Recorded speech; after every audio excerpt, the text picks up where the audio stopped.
ये कहानी एक मुर्दा घर में दबी एक बेजान लड़की की लाश की नहीं, ये कहानी है एक ऐसी रूह की जो सदियों से जिंदा है और अपने हर टुकड़े में बदला छुपाए बैठी है। शुरुआत होती है एक पुराने से घर में हुए कत्ल की जांच से। पुलिस अंदर घुसती है, माहौल सन्न, जैसे दीवारें भी चुप्पी साधे बैठी हो। हर कमरे में खून बिखरा है, लाशें हैं और लाशों में जिस्म पर गहरे दर्दगी से भरे जख्म, पर तहखाने में कुछ और छुपा था। वहाँ मिट्टी के नीचे दबी मिलती है एक लड़की की लाश, बिल्कुल ताजा, जैसे अभी सोई हो, लेकिन उसके चेहरे पर कोई खरोश नहीं, कोई घाव नहीं, जैसे किसी ने उसे छुआ तक ना हो। सबसे अजीब बात यह है कि ये लड़की इस घर की नहीं थी, उसका कोई रिकॉर्ड नहीं था, न नाम न पहचान। इसीलिए पुलिस ने उसे एक अनजान नाम दिया, जाने डोई। अब कहानी मुड़ती है टॉमी और उसके बेटे ऑस्टिन की ओर। दोनों एक पुराने पारिवारिक मुर्दा घर में काम करते हैं। बाप बेटे का रिश्ता बड़ा खास है, पर पेशा और भी अजीब, मरे हुए लोगों की सच्चाई निकालना। ऑस्टिन उस रात अपनी गर्लफ्रेंड के साथ मूवी पर जाने वाला था, पर तभी पुलिस एक बॉडी लेकर आ जाती है,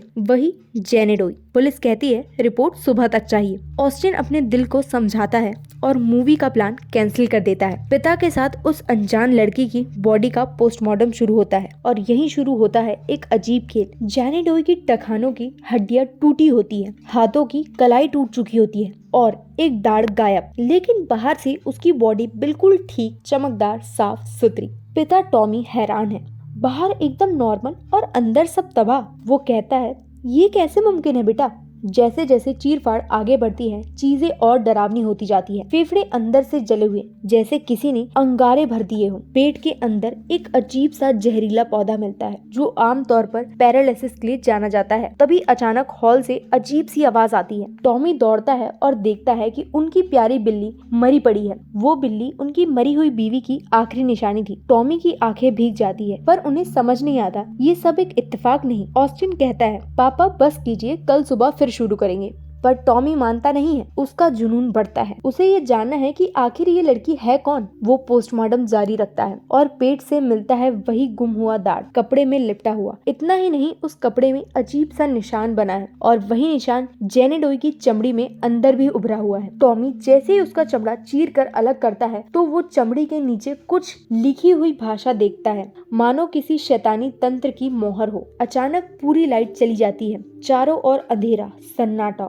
और फिर एक धीमी सी घंटी की आवाज। वही घंटी जो मुर्दों के पैरों से बांधी जाती है, ये जानने के लिए कहीं वो जिंदा तो नहीं। टॉमी दौड़ता है, पर जैसे ही लाइट आती है सारे मुर्दे गायब हो चुके होते हैं। बस जेने डोई की बॉडी वहीं पड़ी है, शांत, लेकिन जैसे मुस्कुरा रही हो। कमरे में अजीब सा साया दिखता है और उस पर हमला करता है। टॉमी गिर पड़ता है, खून से लथपथ। ऑस्टिन उसे बचाता है और दोनों भागना चाहते हैं, पर दरवाजे बंद हो चुके हैं, फोन नेटवर्क गायब और बाहर तूफान, मुसीबतों का तूफान। उसी पल शुरू हुआ था जब जेने डोई की लाश इस मुर्दा घर में लाई गई थी। बाहर तूफान भले ही हवाओं में घूम रहा हो, लेकिन असली आंधी तो उस तहखाने में चल रही थी, जहां दो जिंदा इंसान एक बेजुबान लाश से हार रहे थे। ऑस्टिन की आंखों में डर की परछाई थी, लेकिन उसका दिल अभी भी पिता के लिए धड़क रहा था। खुद मौत के करीब खड़ा था। पोस्टमार्टम के मेज पर पड़ी जेने डोई की लाश अब एक शरीर नहीं, एक बदले की जमीन बन चुकी थी।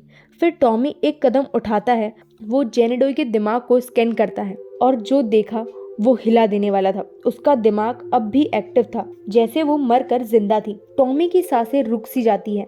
वो बुदबुदाता है ये लाश नहीं है बेटा, ये कुछ और है। वो उसी कपड़े के टुकड़े को उठाता है जिसमें वो दाढ़ लिपटा था और फिर उसमें छिपे चिन्हों को पढ़ने की कोशिश करता है। रोमन लैटिन में लिखा होता है लेविटिकस 20:27, 1693, 17वीं सदी। अब पूरी कहानी खुलने लगती है। ये कोई आम लड़की नहीं थी, ये एक औरत थी जिसे डायन समझकर मारा गया था, लेकिन असल में वो एक मासूम बेगुनाह रूह थी जिसे समाज की जहर भरी नजरों ने बुरी तरह कुचला था। उसके साथ किए गए जुल्म का हर दर्द उसकी हर अंग में दर्ज है। टॉमी अब सब समझ चुका था। हम उसके साथ वही कर रहे हैं जो सदियों पहले उसके साथ किया गया था। वो अब हमें उसी दर्द का हिस्सा बना रही है। उसकी आंखों में आंसू है, लेकिन शब्दों में पछतावा। अगर यही चाहती हो तुम तो मेरा बदला ले लो, पर मेरे बेटे को छोड़ छोड़ दो। और तभी शुरू होती है एक औरत की सजा, जो टॉमी को उस दौर की याद दिला देती है जब मासूमों को जिंदा जलाया जाता था। उसके टखने मुड़ने लगते हैं, उसकी कलाई की हड्डियां टूटने लगती हैं, उसके अंदरूनी अंग जलने लगते हैं। ऑस्टिन चीखता है, पापा प्लीज मैं कुछ करूं। टॉमी तड़पते हुए कहता है, बेटा मुझे खत्म कर दो, मुझे इस आग में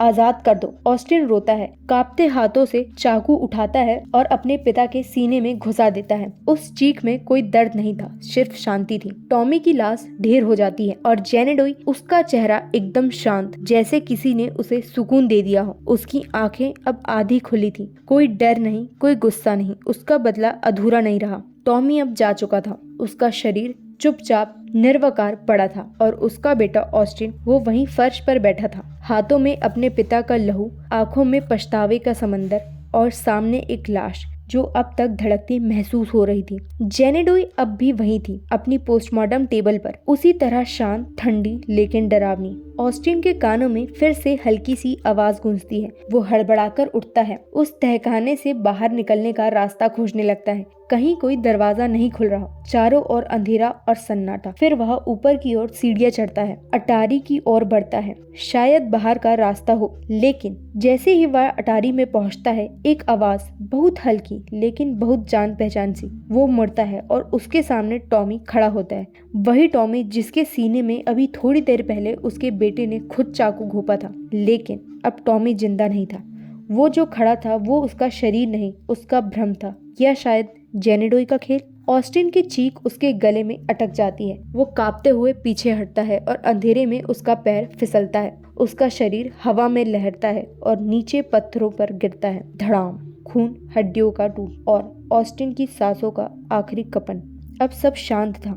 एक बाप, एक बेटा और एक लाश, तीनों उस तहखानों में थे, लेकिन उनमें से कोई जिंदा नहीं बचा।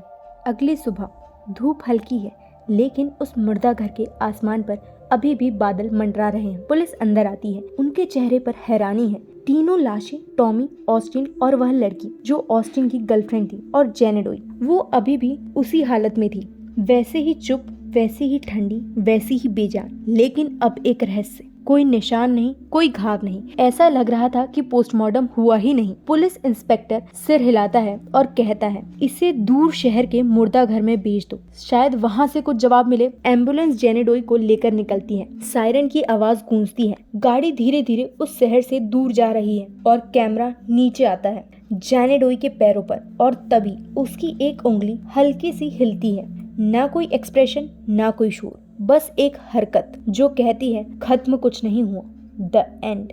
या शायद ये तो बस शुरुआत है। अगर चाहो तो इसी अंदाज में अगली किसी मूवी की राही स्टाइल में एक्सप्लेनेशन तैयार कर सकते हैं। बताओ बस कौन सी चाहिए।